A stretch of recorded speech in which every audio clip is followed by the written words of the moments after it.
los participantes que han estado presentes en las sesiones previas, en especial a los que nos han apoyado con su opinión a través de la encuesta que se realiza al final de la sesión. Como saben, consideramos todos sus comentarios para posibles futuros temas y otros intereses que puedan estar teniendo. En caso de alguna falla en la señal del expositor, les pediremos de su paciencia mientras se logra una reconexión. De igual manera, si alguno de ustedes se llega a desconectar, podrán entrar nuevamente utilizando el mismo link.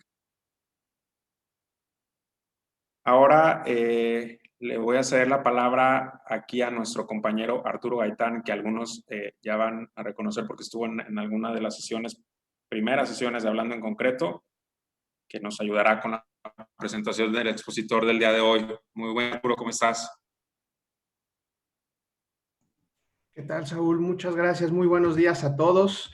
Es para mí un honor poder tener la oportunidad de presentarles e introducirles a esta sesión de Hablando en Concreto al doctor Roberto Stark-Feldman. El doctor Roberto Stark-Feldman es diseñador y consultor de estructuras por más de 40 años. Actualmente el doctor Roberto es presidente de la firma internacional Stark y Ortiz, donde han asesorado más de 3,000 estructuras, entre ellas las más altas en México e Iberoamérica, como la Torre Coy en Monterrey, México. El doctor Stark ha participado intensamente en el American Concrete Institute o en el ACI, en numerosos comités, donde podemos resaltar el comité ACI 318, que es el reglamento de construcción. En este comité, el doctor Stark es miembro con derecho a voto desde 1995. También ha participado en el Comité 374 de Diseño Sísmico y en el Comité 369 de Reparación Sísmica. El doctor Stark tiene la distinción de miembro Fellow del Instituto desde el año 2001 y ha recibido distintas medallas y premios del ACI, donde podemos destacar el reconocimiento por su labor docente en el área de concreto en Latinoamérica en 2008. También recibió la medalla Charles S. Whitney en 2018 por sus diseños innovadores en concreto y el Design Award en 2019. Y es uno de los únicos mexicanos que ha formado parte del Consejo Directivo del ACI Internacional de 2015 a 2018. En el 2019 fue nombrado también miembro honorario de la Asociación Guatemalteca de Estructuras y Sísmica.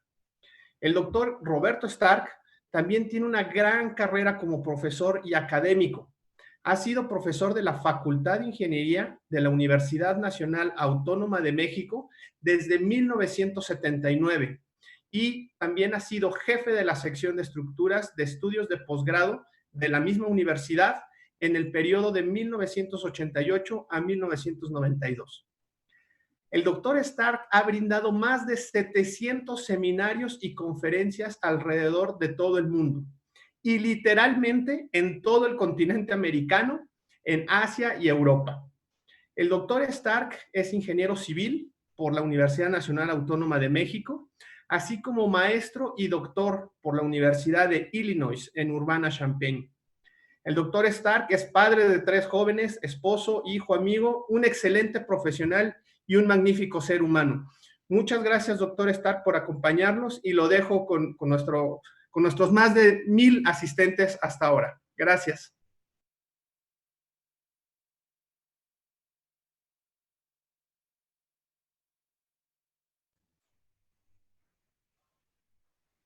Sí, ¿me escuchan? Perdón, estaba tratando de encontrar.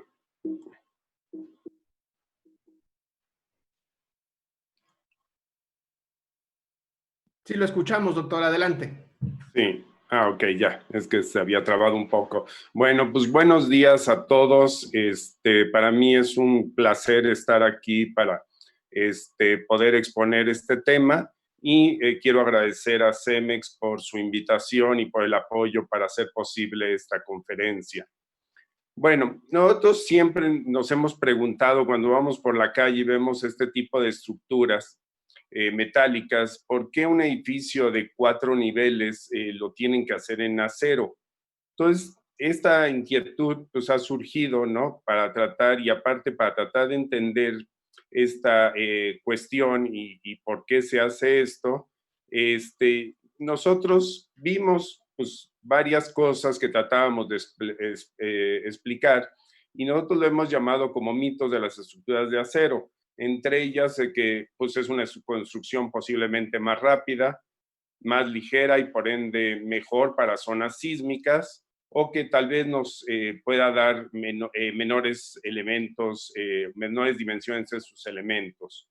Para ello, en la industria del concreto, nos pidieron a través del IMSIC un estudio paramétrico que básicamente tenía el enfoque de ver un comparativo de costos, ¿no? Dijimos, bueno, pues tal vez hay un atractivo por ahí y por eso lo están haciendo, ¿no? Nosotros nos basamos en un edificio real, que fue que lo diseñamos hace algunos años, que tenía 35 niveles, un edificio de oficinas, que aquí muestro en planta como se veía, era bastante regular y muy típico de oficina, claros de 9 metros en una dirección y 11 metros en la otra dirección. Y la idea era detallarlo y diseñarlo exhaustivamente para que realmente fuera representativo este ejercicio. Nosotros hicimos con 2 escenarios, uno pues de una sismicidad baja y una sismicidad, vamos a decir, alta, que es la C, que está entre Transición y Lago de la Ciudad de México, equivalente lo que diseñarían en Guadalajara, más o menos, ¿no? Y tratamos de usar los sistemas estructurales más eficientes para ese tipo para el tipo de estudio. Entonces, en concreto, hicimos marcos y marco muro, dependiendo el número de niveles, y el estudio lo hicimos entre 6 niveles y 30 niveles cada 3. En el sistema estructural de acero hicimos marcos y contravientos. Contraviento, pues es lo más eficiente para este tipo de estructuras. Sin embargo, pues arquitectónicamente, como ahorita lo voy a enseñar, pues no es tan atractivo, sobre todo que los pusimos en la fachada para que fuera más eficiente estructuralmente. Y también tomamos en cuenta las consideraciones de suelo, diseñamos las cimentaciones en ambos casos y en ambas zonas en estudio, tanto la zona A como la zona C. Entonces, aquí se muestra en la parte de concreto, sí usamos concretos de más resistencia, tratando de hacer lo más eficiente posible el diseño. Y en el acero, como les mencionaba, pues teníamos aquí el contraventeo en la fachada, que desde luego, pues esto, si nosotros lo vamos a hacer en una manera real, pues realmente no nos hubieran dejado poner ahí y hubiéramos perdido eficiencia. Pero dijimos, bueno, vamos a hacerlo más eficiente, olvidándonos ahorita un poquito de los otros factores. Y como resultado nos da esto, que en todos los casos, desde 6 a 30 niveles, las estructuras de concreto eran más eficientes, menos costo. Y otra de las cosas que también pudimos notar, que cuando nosotros íbamos incrementando el número de pisos, uno piensa que se va a incrementar el costo. Pues no fue el caso, ni en acero, ni en concreto. Llega un momento en que se vuelve uniforme el costo unitario. Obviamente tiene más metros cuadrados, bueno, va a costar más el costo total, pero ahorita nosotros lo único que hicimos es costos por metro cuadrado en ambos casos. Como resumen, bueno, pues pasó de 14 a 28% más el costo en acero. Nos vamos a la zona C, que es la zona de alta sismicidad, en el cual uno de los mitos decía que las estructuras de acero eran más ligeras, por lo tanto la fuerza sísmica era más ligera al tener un peso menor, y pues vemos que no no es el caso. Entonces, vemos también lo mismo, la misma circunstancia que la otra vez, que en el caso anterior, perdón, en el cual vemos que todas las estructuras de acero son más costosas que las estructuras de concreto, y tenemos también el mismo patrón de que de repente sube, cuando sube la altura, pero llega a ser uniforme en ciertos rangos. Y esto se explica mucho si vemos en la parte del diseño sísmico, o sea, esa es la influencia que tiene. Entonces, en este caso, todavía aumentó más la brecha. Hablábamos del otro 14 y 28, aquí son 22 y 42% la diferencia en costo. Entonces, como que no nos explicamos por qué tenían que hacer este tipo de estructuras o cuál era la motivación de hacerlas. Porque era más rápido, que también ahorita lo vamos a ver que no siempre es el caso. Si nosotros gráficamente vemos esto, hoy en día contamos con concretos de alta resistencia que son comercialmente y que obviamente conforme nosotros vamos subiendo la resistencia del concreto, pues el costo va aumentando. Pero al principio aumenta muy lento y cuando ya llegamos a resistencias de 600, 700, es cuando ya se empieza a disparar y hay que tener cuidado cómo lo especificamos. Pero a cambio, nosotros el volumen de concreto vemos que va bajando y por lo tanto el costo va bajando, ¿no? Entonces lo que tenemos que encontrar es un equilibrio de estas variables para tener un diseño eficiente. También si nosotros sustituimos ahora el volumen de concreto y le ponemos el refuerzo, pasaría lo mismo. Pasaría lo mismo. Cuando tenemos concretos de más resistencia, nos permite reducir la cantidad de acero y entonces hacer una estructura más económica y al final del día encontrar ese balance. Entonces, como resumen, vemos que pues tenemos un menor costo, eso no hay duda, y eso es lo que ha pasado en la realidad, como ahorita les voy a enseñar en varios ejemplos de proyectos reales que vamos a decir que ya hemos hecho, y en el cual algunos hemos cambiado de estructura de acero, que originalmente así estaba diseñado, a estructura de concreto. Pero también nos da una mayor protección a la estructura en caso de un incendio. Prácticamente si cumplimos con los recubrimientos mínimos que nos mandan las normas, estamos cumpliendo con el requisito para incendio, para protección de incendio. Recuerden que en una estructura metálica es un retardante de fuego. O sea, si está diseñado para 3 horas, a las 3 horas empieza a degradarse y ya no tiene protección la estructura. Y aparte hay que restituirlo después de un evento. Tiene un menor costo de mantenimiento, la estructura de concreto, y una mejor respuesta dinámica a la acción del viento, como vamos a ver en COI y como vamos a ver que es el caso ya de los edificios altos, que en general el sismo empieza a disminuir su efecto y el viento se vuelve el parámetro de control en el diseño. Uno de los primeros diseños que nosotros hicimos en el cual empezamos a usar estos concretos de alta resistencia fue Plaza Marín, que es un conjunto con uso mixto que le llamamos, que es parte hotel, parte oficinas, y en el cual originalmente se había diseñado en acero porque en lugar de un Novotel iba a ser un Hilton. Y en ese entonces todos los Hilton en México se estaban construyendo con estructura metálica. Cuando viene el grupo Accor, que es el grupo hotelero que es de origen francés, pues lo primero que preguntaron, ¿por qué lo tengo que hacer en acero? ¿Por qué no en concreto? Digo, más que en Europa es muy común que se haga la mayoría de las construcciones en concreto y vamos a ver que también en el mundo es el caso. Y entonces me llamaron y me dijeron, puede usted hacer el diseño, solo tiene una condicionante, que como ya está todo el proyecto terminado, la arquitectura terminada, entonces no pueden mover las secciones, no pueden ser más grandes, más pequeñas sí, pero no más grandes. Entonces, pues en ese entonces yo había usado hasta 400 kilos sobre centímetro cuadrado, que era muy común que se hiciera en presforzados.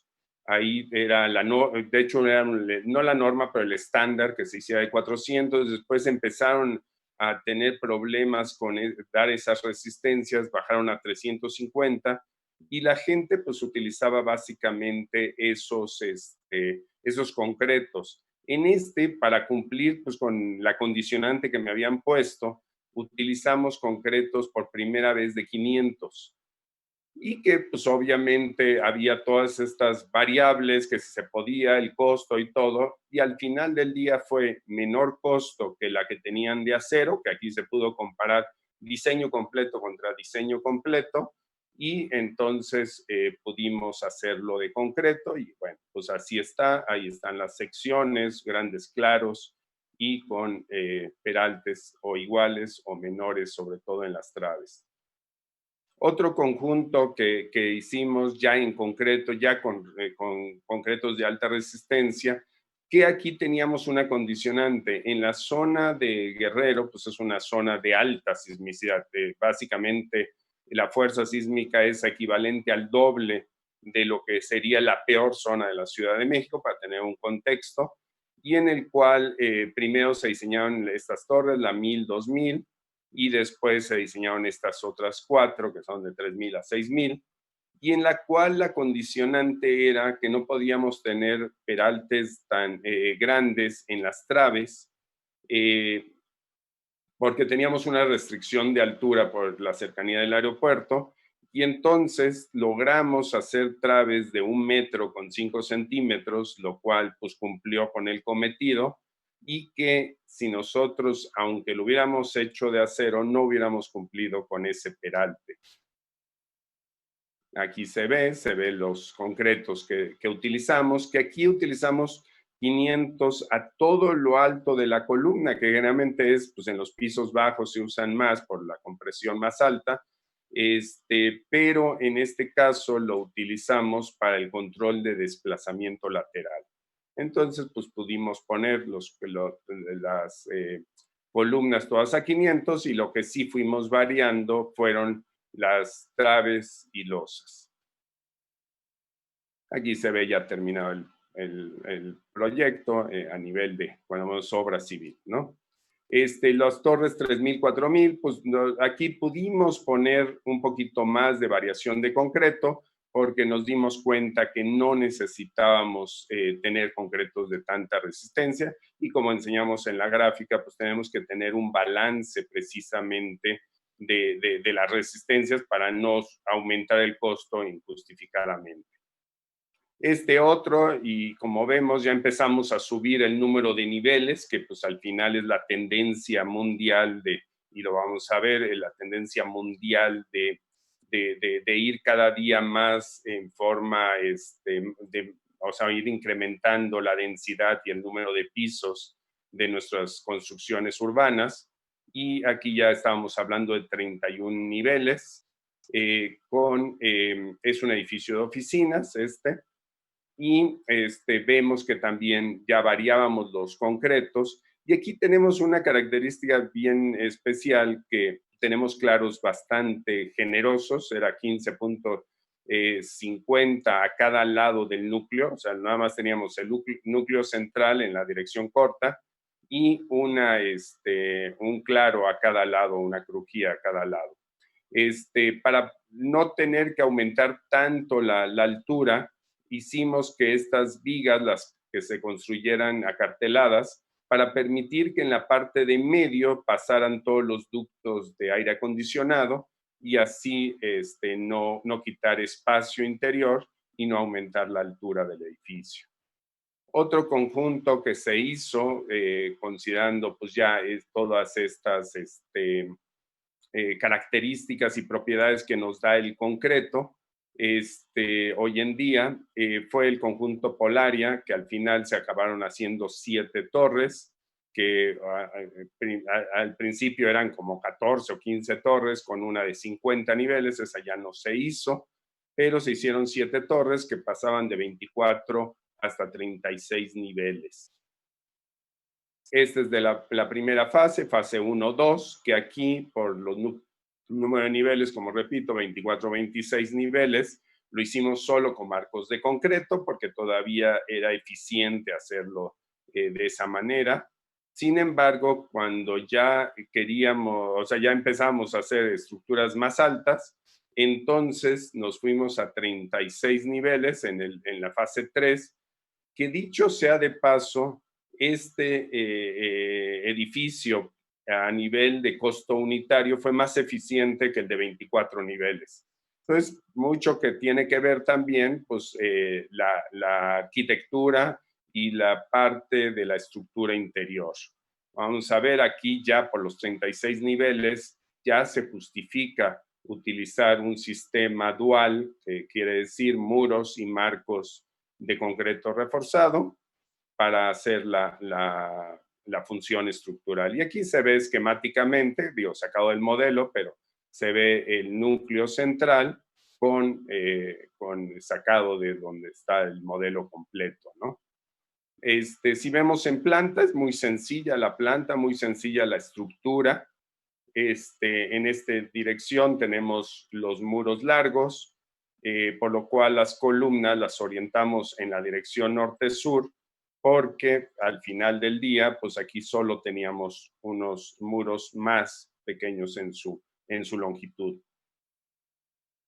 Este otro edificio de 44 niveles, que iba a ser el más alto de Monterrey, se terminó el diseño. Cuando se iba a empezar la construcción, vino la crisis en España. Este iba a ser el corporativo del Banco Santander, cerca de, o sea, iba a tener una altura de 44 niveles, pero son niveles altos por ser oficinas, que llegaban a 198 metros de altura, un proyecto de César Pelli, y que lo hicimos en conjunto la parte de diseño estructural con la firma Thornton Tomasetti. En este edificio iba a ser el primero que íbamos a utilizar concretos de 700, que se denotan aquí en la parte de color rosa. Otro conjunto que sí está construido ya, terminado, en uso, que es el conjunto Saqqara, tiene 42 niveles y que hoy día se va a empezar bueno, ya se empezó, se detuvo un poquito con el problema de la pandemia, pero ya se va a reanudar la segunda torre de este edificio, que originalmente había sido diseñado en Estados Unidos con estructura metálica. Nos pidieron que se cambiara a concreto, y lo cual pues salió mucho más eficiente de lo que hubiera sido en acero. Se hizo un túnel de viento, porque en acero pues deberíamos de hacer un túnel de viento porque es más flexible, y aparte el amortiguamiento natural de una estructura de acero anda entre 1 a 1.25%, y en la de concreto 1.75 y 2, que eso lo vamos a explicar con una gráfica cuando hablemos de Torre Coy para que se entienda. Pero cuando se cambió a concreto ya no se volvió a hacer el estudio de viento, ya no tenía caso.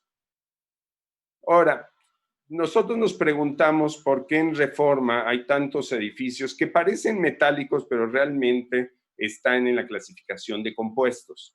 Bueno, y lo vamos a seguir viendo más y más, sobre todo porque el corredor Reforma pues ahora se va hacia el oriente, ya hacia el poniente pues están los parques, ¿no?, y los museos, que lo cual pues no va a ser posible construirlo, pero de aquí hacia el oriente, pues vamos a ver más, y vamos a ver más de este tipo de construcciones compuestas. Aquí el factor que hay que entender es la problemática que tenemos de nuestro suelo tan blando.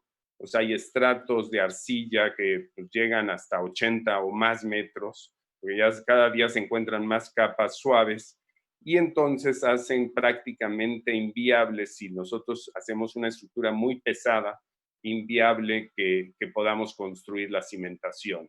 Entonces, por eso y todos tienen concreto, acero, es una combinación, y lo vamos a ver más seguido porque pues tenemos una limitante. Ahorita ya vamos a 80 metros de profundidad, y lo cual pues en costo y en problemática se vuelve complicado.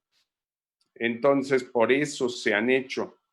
Bueno, pues ¿qué pasa? Que cuando nosotros nos vamos a ir a edificios más altos, pues antiguamente se tenía la creencia pues que deberían de ser a fuerzas de acero, lo cual pues vemos que las Torres Petronas pues fueron un ícono en el sentido de que fue la torre más alta del mundo y hecha con estructura de concreto. Aunque las losas tenían algunas traves metálicas todavía y un sistema de los acero y concreto, porque pues tenían que tener la rapidez que se tenía, pues se iba limitando por si lo hubiéramos hecho solo de concreto en esa época, ¿no? Bueno, si vemos edificios, un compendio de edificios de más de 200 metros, de acuerdo a la organización que habla de los edificios, o que trata de los edificios altos, que por sus siglas en inglés se escriben así, vemos que en Asia, aunque en Estados Unidos fueron los primeros rascacielos, como los de Nueva York, de Chicago, pues vemos que eso pues ha empezado a bajar, y pues Asia empieza a predominar en estos edificios altos, pues mucho por la densidad de población, sobre todo en Asia, pues en China, que es el principal, y Corea del Sur por la escasez de territorio que tiene y pues, la densidad de población por metro cuadrado. Y otro, pues es el Medio Oriente, que ahí, pues con todo lo del petróleo, que ahora pues no va tan bien, pero al final del día, pues empezaron a hacer los grandes edificios, que de hecho los dos edificios más altos del mundo, pues están en el Medio Oriente. Si vemos a nivel de material utilizado en estos edificios, vemos que claramente el concreto ya absorbió esta idea de que en acero tenían que hacer los edificios altos. Y vean, en acero solo es hoy día el 5% de estos edificios y va a la baja. O sea, donde puede ser que empiece a aumentar un poquito más, pues son compuestos por características especiales como lo estamos viendo en el corredor Reforma. Si vemos ahora la tendencia mundial de edificios de 200 metros o más, pues vemos que es exponencial. Cada día se hacen más edificios en el mundo de 200 metros o más. Y también los de 300 van en aumento. Entonces, pues al final del día, pues eso es lo que está pasando, ¿no? Si vemos en México la tendencia, bueno, por mucho tiempo Torre Mayor se quedó casi 15 años sin ninguna competencia, ¿no? En su época es una estructura compuesta y pues ahí se quedó 15 años. Sin embargo, vean, todos estos edificios, más los de aquí, esta es la Torre de Pemex, más Pabellón M y Santa Fe, Pabellón Santa Fe o Península Santa Fe, que ahora se llama Paradox, pues se hicieron en la época en un transcurso de 10 años, se hicieron todos estos edificios. Y aquí está Torre Coy, que fue en su momento el edificio más alto y ahora ya es la Torre Top. Que esto es muy natural en los edificios altos, pues que la gente quiera desbancar al más alto, ¿no? Si vemos en sistemas estructurales lo que yo les hablaba, bueno, pues cuando tenemos unos 20, 25 niveles, hasta 30, podríamos pensar de marcos rígidos, pero cuando ya vamos más niveles, 40, 50 niveles, entonces ya debemos de hacer un sistema dual de muros y marcos de concreto, pero si queremos ya seguir con alturas mayores, tenemos que usar el sistema de outriggers, que son precisas, no hay una palabra en español de outrigger, pero son estos brazos que hacen que conecten el núcleo central con las columnas perimetrales o externas.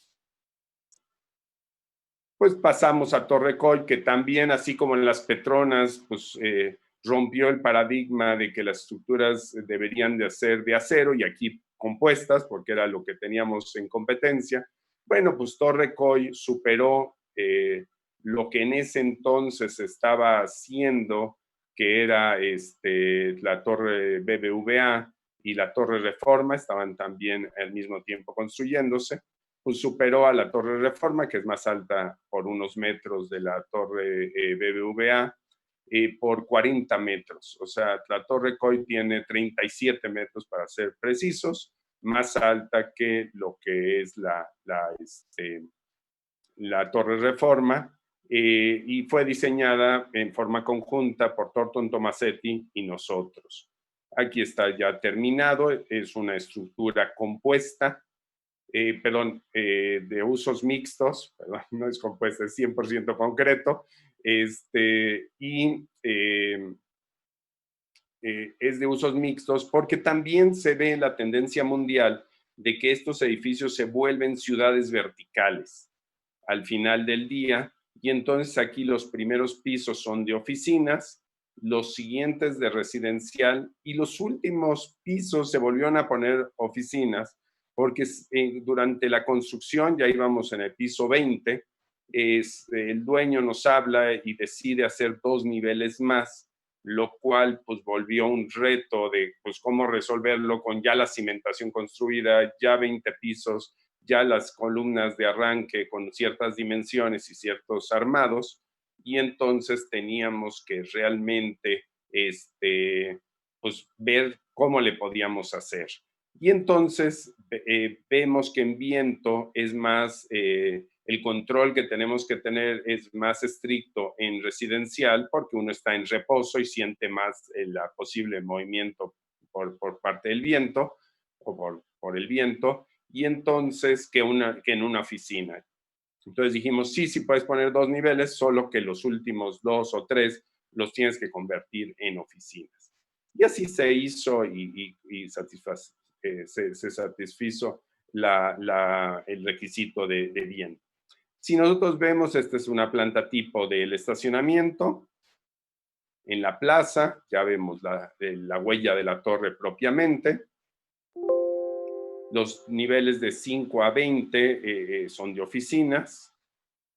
Después hay un piso mecánico donde pudimos poner este anillo o estos muros perimetrales de concreto, que este tipo de estructura se volvió el segundo en el mundo de este tipo en hacerse. El primero fue en Dubái y después fue aquí, en el cual no tenemos una conexión directa, llamémoslo así, por eso se llama outrigger indirecto o virtual, porque la conexión que tenemos entre el núcleo núcleo central y el muro perimetral es a través de las losas.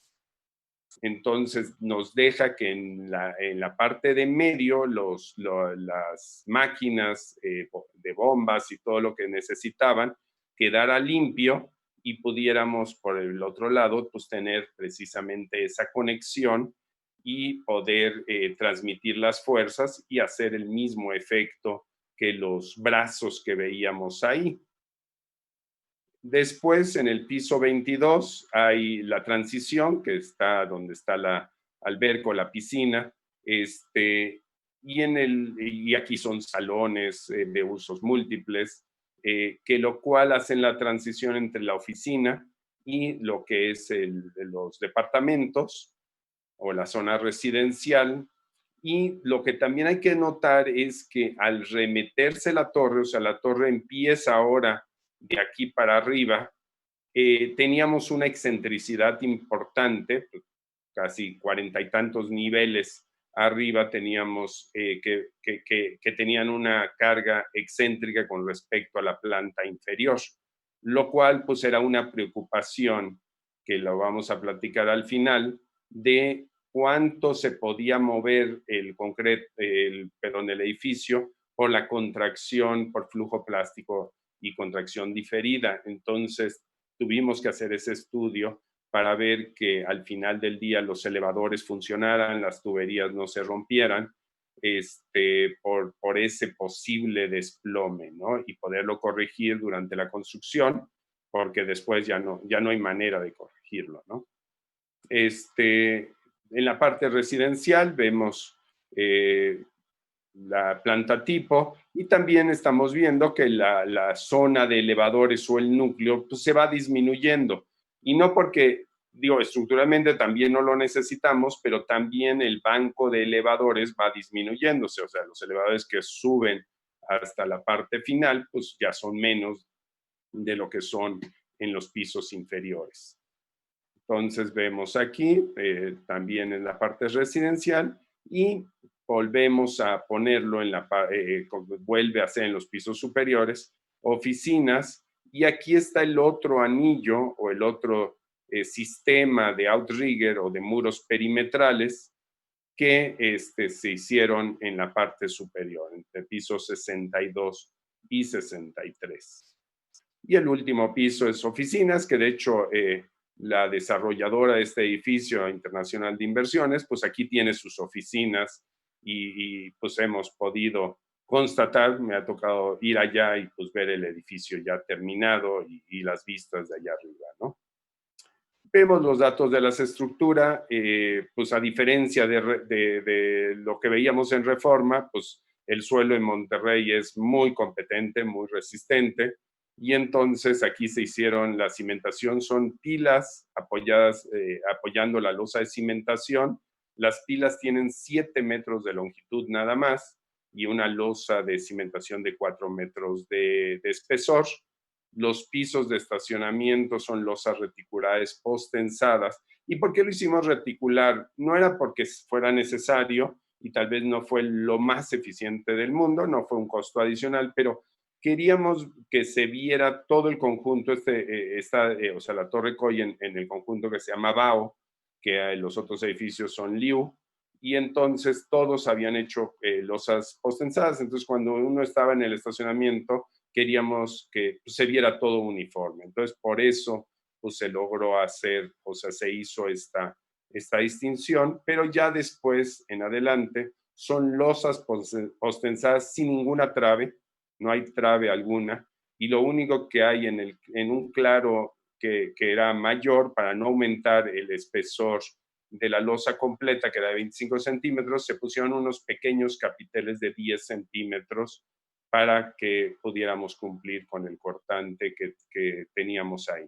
Y el núcleo central pues, va formando la parte del sistema resistente a fuerza lateral, que en este caso es viento, aunque también se revisó por sismo, aunque no es una zona sísmica alta, puedo decir bastante baja, pero sí ha habido algunos temblores y queríamos estar seguros que una torre de este tamaño pues, no tuviera problemas. Y aquí se ven pues, los outriggers en este piso y en el piso superior. Si lo vemos en forma esquemática, aquí está el núcleo central otra vez, en el cual nosotros tenemos los muros perimetrales, que con los diafragmas que aquí se ven, pues van formando precisamente este sistema de outrigger. Y repito, todas las demás losas son planas, sin ninguna trave, ningún otro sistema. Y tenemos la parte de las columnas que obviamente se conectan a través de estos outriggers para hacer esta función. Aquí vemos el sistema, vemos los muros de concreto, el armado que tenían estos muros, que tampoco es excesivo. Vemos la losa de cimentación, también tuvimos a bien utilizar ciertas cosas que hoy la industria tiene, como estos conectores que tanto acortante como para evitar tanto doblez de acero y que se complicaran los colados, entonces los pusimos estos sistemas, entonces fueron varias novedades que se pudieron hacer en este edificio. También los concretos se usaron de 700 hasta el piso 26. Fue el edificio que más volumen de concreto de 700 se ha utilizado en México y nunca se tuvo ningún problema, ¿no? ¿Qué hace el outrigger? Bueno, pues reduce el momento de volteo, el periodo y el desplazamiento entre piso a aproximadamente 25% en el sentido norte-sur y de 15% en el sentido este-oeste, lo cual con eso llevó a poder cumplir con el cometido. Que dicho sea de paso, también este edificio se había diseñado por la misma firma de Sacara en Estados Unidos y se había diseñado en estructura de acero, lo cual cuando lo vimos, pues dijimos, no, definitivamente no va a ser de acero y logramos también, como en Sacara, hacerlo de concreto porque veíamos que primero era muy rápido hacerlo con ese sistema de puras losas planas. De hecho, se logró hacer un entrepiso cada 5 días, lo cual pues, es bastante competitivo con una estructura de acero y sin embargo, pues con un costo mucho menor de lo que se hubiera pagado. Aquí se ve una vista de la losa reticular en estacionamiento, niveles de oficina, se ve claramente la losa plana, aquí el túnel de viento que se hizo para esta estructura, y vean, aquí está lo que controla muchos de los edificios, que es el criterio de confort también, o la aceleración máximo pico, que es cuando hay las ráfagas de viento, no se mueva el edificio, y vemos que apenas cumplimos con esto. Esta curva debe de quedar abajo o igual o abajo de estos puntos de control o de criterios de aceptación. Si nosotros aquí vemos, esto se cumplió con un amortiguamiento de 2%. Si nosotros lo hubiéramos hecho, aquí es 1,75, quedaría arriba, ya no hubiéramos cumplido. Pero si hubiera sido de acero, está entre 1,25, hubiera quedado por encima y no hubiéramos cumplido. Entonces tendríamos que hacer una estructura más reforzada, más pesada, con más toneladas y más costo. Aquí se ve el interior y aquí se ven los capiteles en esta zona, y aquí ya no se ve porque no se requería en estos claros. Aquí se ve, este es durante el último colado. Y por último, quiero hablar del análisis de flujo plástico y contracción a largo plazo que pudimos hacer. Para ello, nosotros contamos con la ayuda y con la gran ayuda, puedo decir, del Centro Tecnológico de CEMEX, porque nos suministraron todos los datos que iban obteniendo, y veíamos pues, los módulos de elasticidad que fueron muy buenos, mucho más que lo que dice la norma. Aquí está tanto la norma del ACI como la norma del Distrito Federal, y pues vemos que todos los valores sobrepasan esos valores, lo cual pues nos dio una gran ventaja. Por el otro lado, se pusieron deformímetros en varias columnas, en 4 columnas, y se fue midiendo. Y vean, a la fecha de hoy sigue moviéndose el edificio, sigue acortándose. Claro que si vemos, pues son millonésimas o sea, que son realmente valores muy pequeños, pero hay que tomarlos en cuenta, por lo que les digo, si no tenemos cuidado, se puede desplomar el edificio o podemos tener deformaciones y roturas en instalaciones. No es un problema estructural, no se va a caer el edificio, pero sí va a tener un mal comportamiento y al final costos adicionales. Nosotros aquí generalmente los análisis se hacen una proyección de 30 años. Imaginen, 30 años todavía se sigue moviendo el concreto, aunque no se creería eso, ¿no? Y veíamos las proyecciones originales, las proyecciones originales era en el sentido norte-sur, que es donde no tenemos la excentricidad o el acortamiento del edificio, era 1,3 centímetros, y el desplazamiento este-oeste era de 9 centímetros. Con eso se pusieron los márgenes en los elevadores y todo. La verdad es que a la fecha se ha movido la mitad de estos valores, o menos de la mitad de estos valores ya en proyección de 30 años. O sea que realmente estamos seguros que el comportamiento va a ser muy bueno en el cabo de los años. Y pues con esto les doy las gracias y pues estoy listo ya para preguntas. Gracias. Perfecto, Roberto. Muchas gracias por tu presentación, por tu tiempo en este Hablando en Concreto. Y a mí en lo personal, digo que ya nos conocemos hace tiempo, me da mucho gusto que nos hayas acompañado en esta sesión. Voy a empezar con una pregunta de Ignacio Eduardo Paredes, que de hecho son del tipo de varios comentarios. Por ejemplo, dice, existen versiones que la velocidad de construcción entre las estructuras de concreto contra las de acero son las lentas. ¿Qué nos puedes indicar al respecto? Y si existe una relación en cuanto a avance, ya sea por metro de altura o metro cuadrado entre ambas estructuras. Por ahí también María Munguía nos hacía esa pregunta en cuanto a la velocidad de un sistema contra otro. Sí, en edificios altos es fundamental esto, ¿no? Ahora, nosotros como decíamos, en Torre Coy se logró hacer 5 días por piso, aunque todo lo teníamos diseñado para 3 días por piso. O sea, si el constructor y también el flujo de dinero fueran de acorde, se podía haber hecho 3 días por nivel, por lo simple que era el sistema. Obviamente en la parte de los outriggers pues es más lento. Ahí se tomaron tal vez en el primero tal vez un mes, que era muy complejo con la alberca y todo, pero en la parte de arriba se tomarían 2, 3 semanas.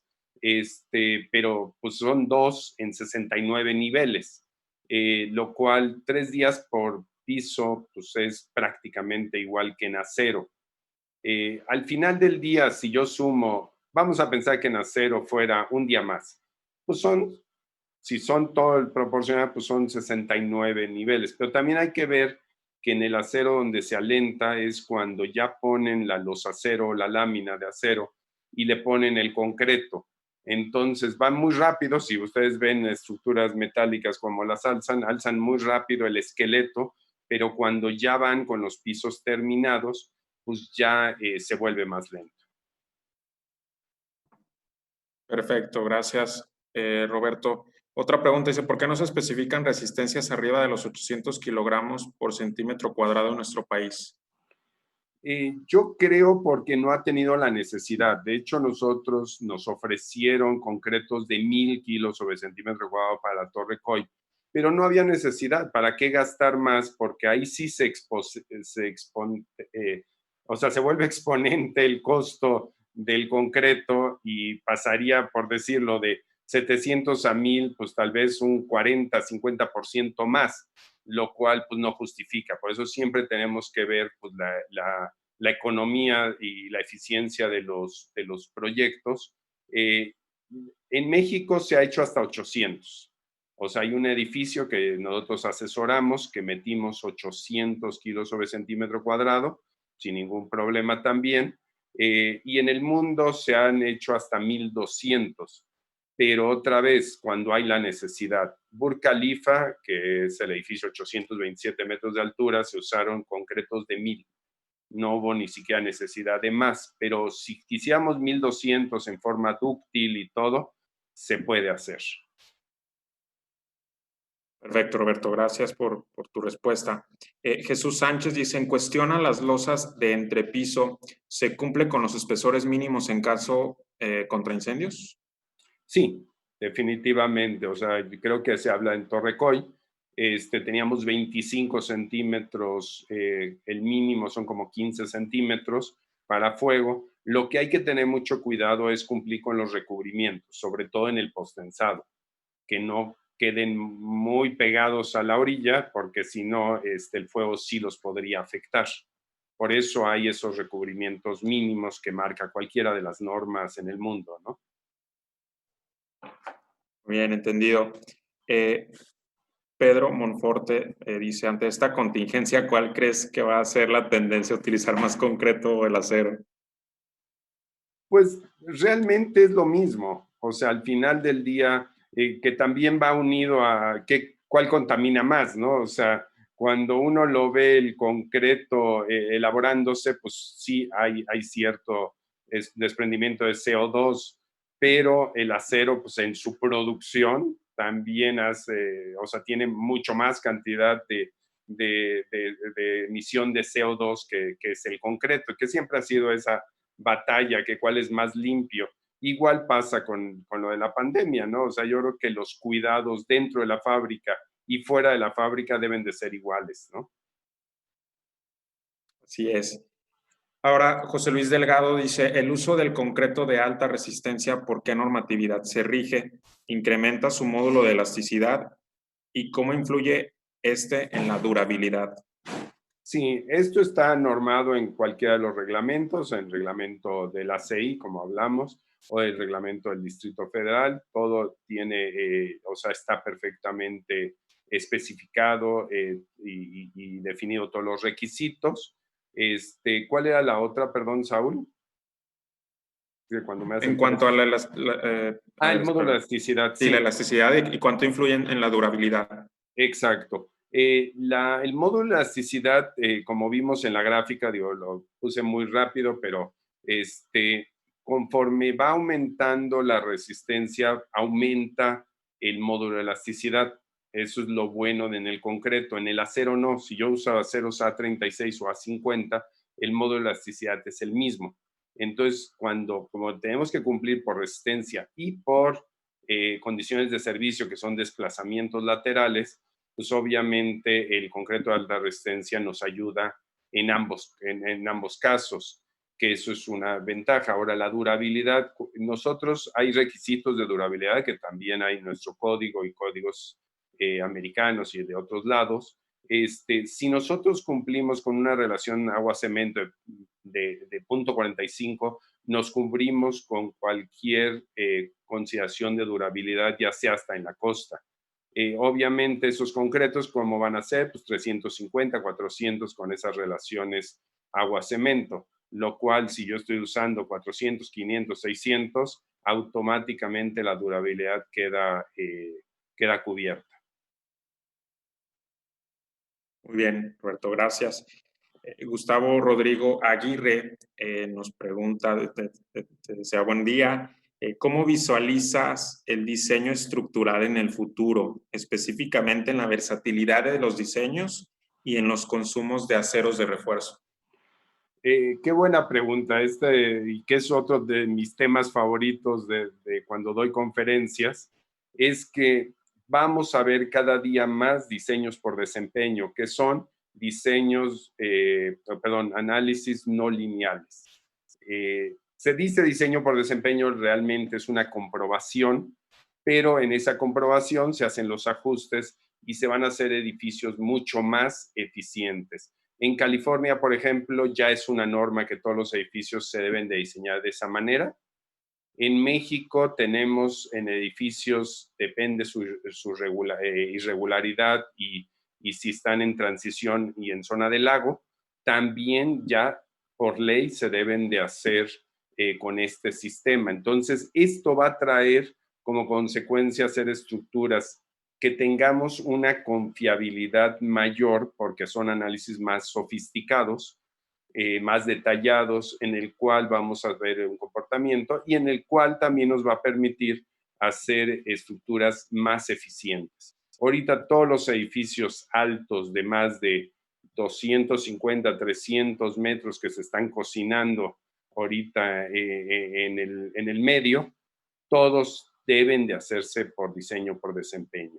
Obviamente no en el caso de lugares no sísmicos, que lo cual también se está ahorita desarrollando toda la normatividad para hacer diseño por desempeño por viento, porque ahorita como vimos los controles de máximo de confort que hicimos en Torre Coy, tienden a ser un poquito conservadores, que eso es lo que hemos estado viendo en los edificios.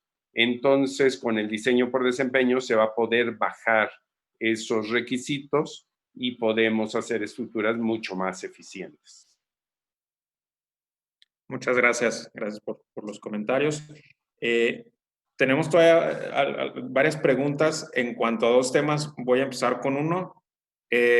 La comparativa de costos entre una estructura de concreto contra una de acero. Por ejemplo, Hermann Schweneck dice, se comentaba que la de concreto es más eficiente en costo. ¿Esta comparativa es referente únicamente a los materiales o también se tomaron en cuenta factores como simbra, misceláneos, proceso constructivo, equipo y maquinaria común? ¿Qué nos puedes profundizar en el tema del costo? Sí, y qué bueno que tocan esto para aclararlo bien. Sí se tomó en cuenta todos estos factores. O sea, de hecho, un especialista en construcción y en costos específicamente hizo esta evaluación. Nosotros les dimos los planos con las dimensiones, los armados o las toneladas de acero y esta persona hizo todo ese análisis, el costeo, y en lo cual tomó en cuenta todo lo que se menciona.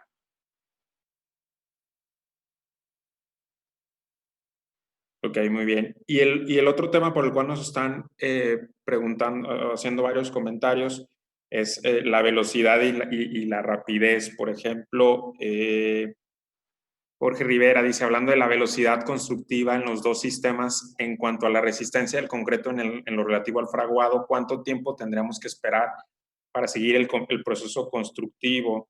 O, por ejemplo, digo, si quieres ir avanzando con eso, ahorita Sí, sí, bueno, hoy día, y por eso vale la pena siempre acercarse a los centros tecnológicos del concreto, como el caso del CTCC, porque ellos nos pueden ayudar a diseñar una mezcla de acuerdo a nuestras necesidades. O sea, no podemos pedir solo el concreto, que es un gran error que siempre lo he expresado, pedir concretos de 350 y 400, 500, dame el costo y nos vamos por un costo el más bajo, porque al final del día tal vez lo que estamos pidiendo no cumpla las necesidades que queremos. Si nosotros queremos que el fraguado se haga rápido y que pudiéramos lograr esos 3 días y todo, hoy día se logra. De hecho, los preesforzados antes se hacía un curado en vapor, ahora ya es a través de una mezcla y ya podemos destensar a las 8 horas o a las 12 horas o lo que sea y podemos ya mover el elemento. Entonces, ya la tecnología de concreto ha avanzado tanto que se puede hacer, pero eso desde luego hay que hablarlo con el que nos va a suministrar el concreto y especificar bien qué es lo que queremos. Así es. Y por último, la última pregunta por cuestión de tiempo. Rodrigo Gallegos pregunta si has realizado algún diseño de concretos mediante el módulo de elasticidad y no el F''C. Bueno, definitivamente no es uno y otro, son los dos. En Torre Coy, de hecho, nosotros pedíamos ciertos requisitos de resistencia y de módulo de elasticidad para que pudiéramos hacerlo con la velocidad y los requisitos que requeríamos. Entonces, que eso era, antiguamente solo pedíamos resistencias y se nos olvidaba el módulo de elasticidad. Yo me acuerdo que mis planos eran los únicos que tenían un módulo de elasticidad, ¿no?